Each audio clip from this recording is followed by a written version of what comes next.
GM built a Miata. I mean, kind of. They looked in the early 2000s. Bob Lutz was in charge of GM. They thought Miata's really cool. And Bob Lutz liked small sports cars. GM, who was building trucks and monster things, decided to build a sports car. He fought for it, and the result is this, the Pontiac Solstice. You're watching Everyday Driver. We make a TV show, podcast, and YouTube channels helping you find a car you'll love. This is our second cheap car challenge, and with the help of Auto Tempest, we're doing a year of adventures in $7,500 sports cars. Subscribe so you don't miss a thing. what a great car. Very cool car. To reimagine the entire Pontiac brand. Yes. What a great thing. Yes. To start off the reimagined brand right before 2009 when the economy pretty much collapsed. And they stopped making this car. And Pontiac was on the block, and this was one of the companies and brands that just went away along with all future thinking that really could have been something. Mm-hmm. Because this feels like a version 1.0, and you can tell when you get in this car, you can feel the old think. You can feel the first time we're doing small, we're going really small? Yeah. Small. What do you mean small? How small are we going? We're going under 3,000 pounds small. Yep. 2,900 pounds here, which on one level, I'm really impressed that it's that light.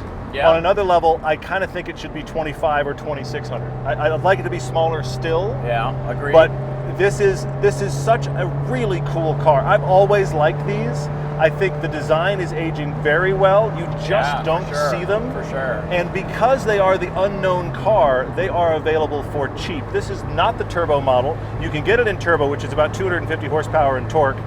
This is the naturally aspirated four-cylinder. This four-cylinder, as well as most of this car, was out of other GM cars. Yeah. The significant thing here is this was a four-cylinder that only ever been mounted transversely for front-wheel drive. They turned it longitudinally, sports car thinking, 5-speed manual. One of the craziest, most complex top mechanisms you'll ever see, which leaves you with almost no trunk space. But it looks great, and you know what? It drives really well. It really does. I've forgotten how well it drives. Yeah. We drove one of these cars very early on in Everyday Driver's history. Yep. And it has been since then. It's been over a decade. It's been over a decade, Either you or I have been in one of these. Now, Pontiac, in their wisdom, GM in their wisdom, decided to make a sister car to this. It was under the Saturn brand. It was called the Sky. Mm-hmm. The red line, it has the turbo. The GXP, as Todd said, is the one with the turbo in this car. But I'm glad that we don't have that kind of power to cover up any glaring qualities or things, issues that this car might exhibit. But it feels small and light, although it still feels like it could be lighter. Because you're way down in there. It does, you're sitting. Everything is pretty tall around you. Even though this instrument panel slopes towards the driver and passenger, it drops away pretty quick, but in comparison already to the Miata, which feels that's the fascinating like a thing. paper plate comparison. Yes, this feels robust. This feels robust. It also, look at my space.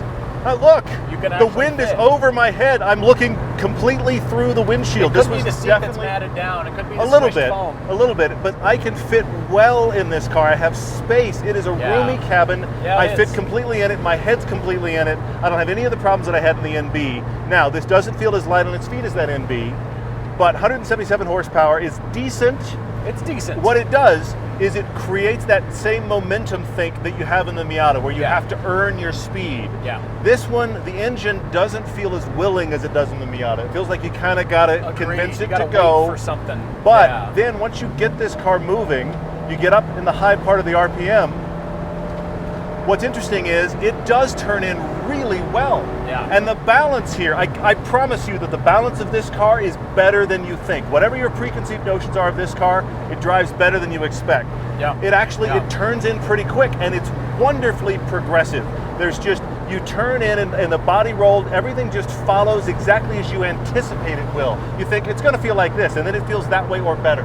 I'm so impressed with the dynamics of this.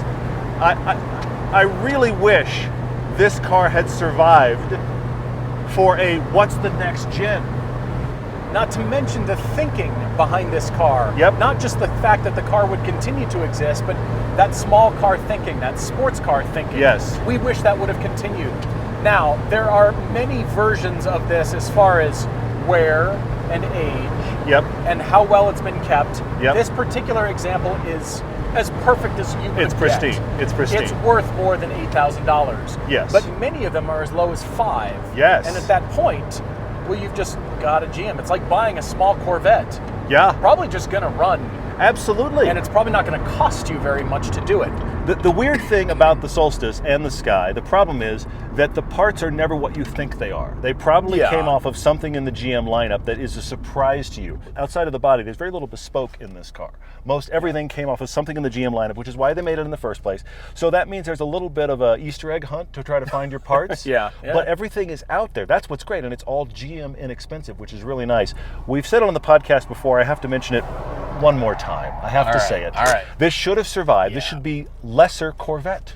The Corvette could be a 3-model lineup. Agreed. This is the base. The front engine Corvette, the update of the C7, becomes the middle Corvette, and the big mid-engine is the top one. You have a 3-model Corvette lineup. This should be the Corvette Solstice. I totally agree. Keep advancing it. It would be wonderful. They kind of did with the Solstice Coupe, which was very rare. Owners are hanging on to them. They're Those are worth actually money. even prettier than this. Yes. And speaking of beautiful, this reset Pontiac's entire look. There weren't just typical shapes around the car. Yeah. It was just clean and surface, and the proportions really do work well. I remember driving this car when the first time around we drove it. Yeah, yeah. We just thought at that time, sports cars, lightweight sports cars are always just going to exist. And then this was taken from us. Yeah, you're right. Look at the interior. I will say that it looks a lot like the Toyota A80 4th generation Supra. It's Interesting very point. driver focused, Yes. and it's just a flat panel with the knobs just kind of stuck on. It almost feels kit car in a way. Yeah. And the issue with the Solstice is that it's not like the Miata community.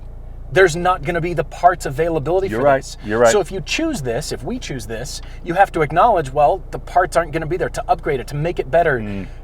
You want to either get the GXP and go get that turbo, or this is the car you're stuck with.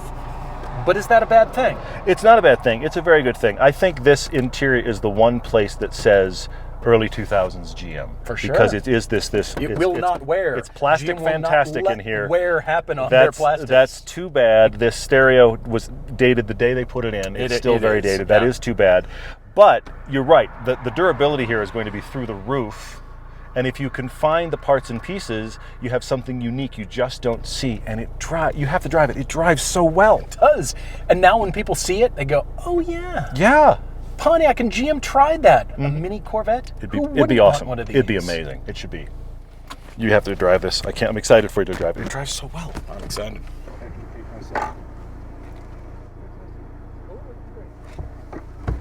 Oh yeah, the seat is really down.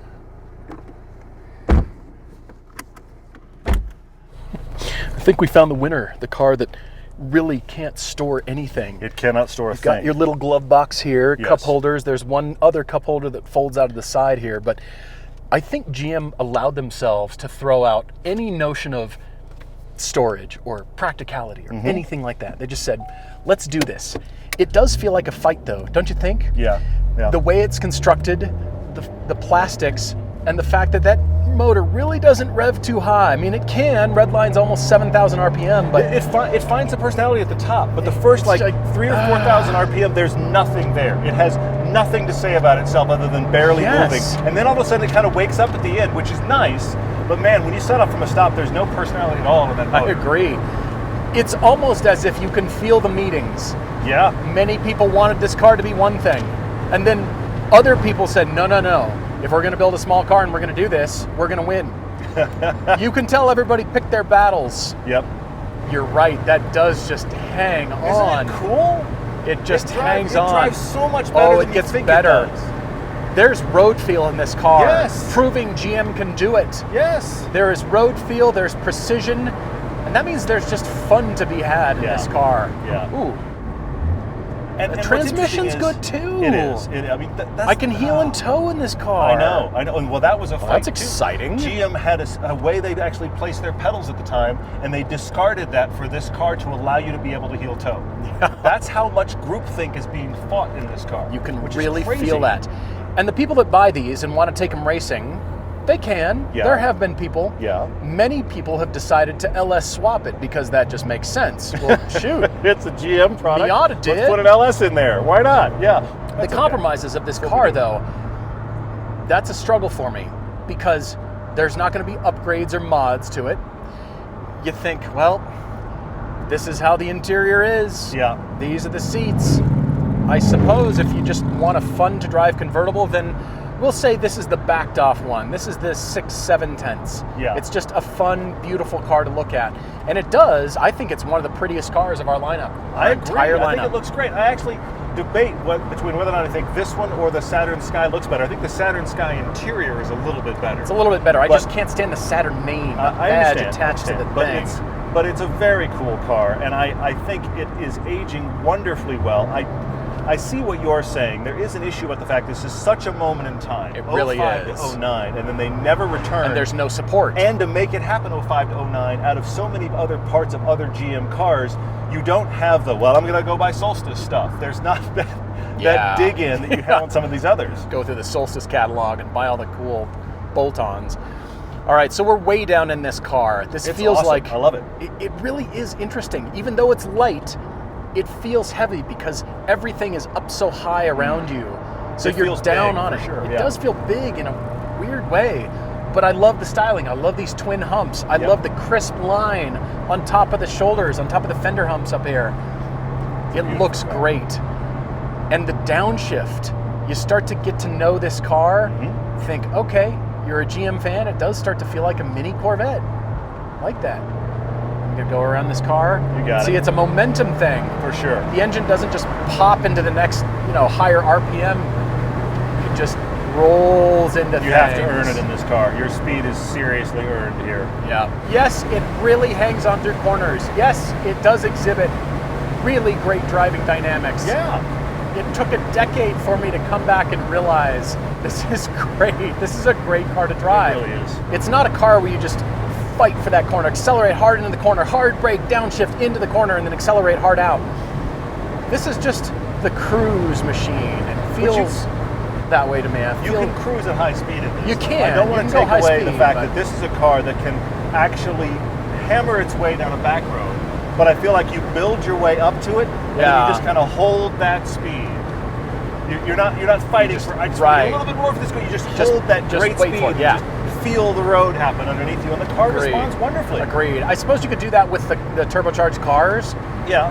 but it's almost the sweet spot for this car. If you do that, you just hang on to your corners, sight through, and you just kind of relax a little bit. It's a little bit more of the cruiser here, Yeah. I think. But I think it kind of competes against the SLK in that sense. That's the cruiser. This almost feels middle ground between the Miata and your SLK. I think you're I right. feel like this is the midpoint. I think you're right. And the Miata, look, it is little and it's flighty, and so this doesn't have some of that demeanor. But every time I drive this, I'm surprised by how well set up it is. Yeah. And I think it is seriously overlooked as a fun car. But the good news is, the real cheap ones still exhibit these driving dynamics. And the ones that are expensive convertibles of this are still not that expensive. The only ones that are True. worth really any money of these are those coupes because True. they're so rare. They are. But this interior is not aging well, and there isn't support, and these are the things that are keeping the prices of these down. Sure. And if you're shopping under $8,000, there is a litany of these available, and they're going to be great. I haven't found my want yet. Oh, okay. I like the dynamics. I love how this car looks. I haven't found the want. Okay. It hasn't pushed me over the edge yet. Do your own $7,500 or less search. Click the Auto Tempest link in the video description and tell us in the comments what you've come up with.